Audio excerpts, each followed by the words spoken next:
Indian army, Indian navy এবং Indian air ফোর্সের saluting style কেন একে অপরের থেকে আলাদা এবং স্যালুট করার স্টাইল কাদের কেমন, এইসব কিছু আজকের ভিডিওতে আলোচনা করব। তো বন্ধুরা, ভারতীয় সেনা, সেটি স্থলবাহিনী হোক বা আকাশবাহিনী বা ধরুন জলবাহিনী, প্রত্যেকেই নিজের ফিল্ডে সেরা।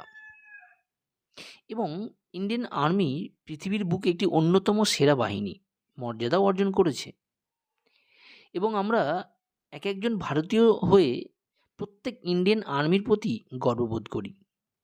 তাহলে চলুন জেনে নেওয়া যাক ভারতীয় ত্রিস্তরীয় সেনাবাহিনীর স্যালুট করার ধরন কেমন এবং কেনই বা এমন। প্রথমে আসি ইন্ডিয়ান আর্মি বা ভারতীয় স্থলবাহিনী। ইন্ডিয়ান আর্মি সবসময় স্যালুট করে তাদের 4 আঙুল সোজা রেখে বা হাতের তালুকে সামনে এবং সোজা রেখে, ঠিক যেমন ভিডিওতে দেখা যাচ্ছে। অর্থাৎ সেই সময় নিরস্ত্র এবং তারা বিশ্বস্ত, এই অভিব্যক্তিকেই প্রকাশ করে। এবং ইন্ডিয়ান নেভি স্যালুট করার স্টাইল একটু অন্যরকম। তারা যখন স্যালুট করেন তখন তাদের হাত বা হাতের তালু নিচের বা মাটির দিকে ঝুঁকে থাকে।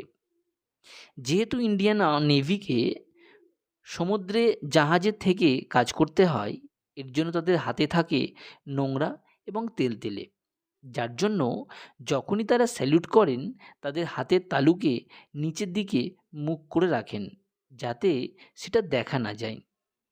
এবং ইন্ডিয়ান এয়ার ফোর্সের সৈন্যরা স্যালুট করেন তাদের হাতের তালুকে 45 ডিগ্রি অ্যাঙ্গেল করে, যেভাবে ভিডিওতে দেখা যাচ্ছে।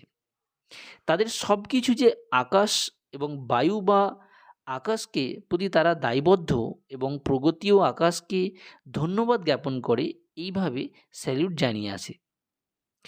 আশা করছি বন্ধুরা এই ভিডিওর মাধ্যমে আপনারা একটু হলেও এই বিষয়ে তথ্য নিতে পারবেন। যদি আমার এই ভিডিওটি আপনাদের ভালো লাগে তাহলে একটু লাইক দেবেন এবং আমার পাশে থেকে অবশ্যই